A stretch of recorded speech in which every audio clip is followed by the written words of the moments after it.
The mysterious graffiti artist known as Banksy has been spray painting parts of New York all month long. He's expected to leave soon, and one of his last works criticizes the new tower being built at Ground Zero, where the World Trade Center once stood. Banksy published the scathing op-ed on his website after the New York Times declined to publish it. Let's get more details on this controversy from correspondent Samuel Burke, who's been covering Banksy's New York residency for us. So tell us about this latest Banksy controversy, Samuel.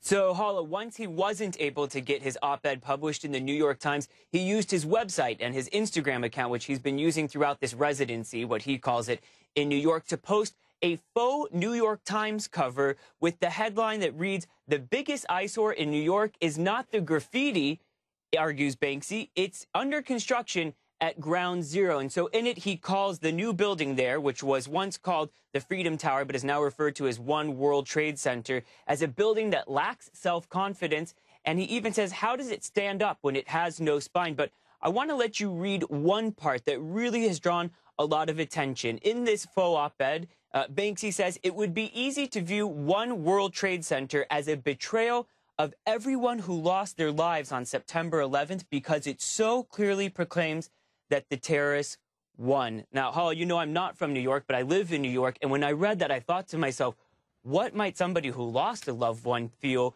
or think when they read this? Now, CNN spoke to the former fireman who lost his own son in the 9/11 attacks. And he said that this faux op-ed from Banksy is a disgrace to the family members who lost loved ones on 9/11. And he said that he sees it just as Banksy looking for publicity. Now, how I know you spend a lot of time in the New York Bureau as well, and you know a lot of New Yorkers aren't happy with the building there, that they don't feel that it went up fast enough. Right. Well, I actually went down to Ground Zero and got a look firsthand at the building. What is Banksy's issue with it here? I mean, I personally actually like it. Of course, I'm not an artist whose works sell for hundreds of thousands of dollars, but just sort of as an ordinary observer of the building, what is his issue with it? What does he mean it has no spine?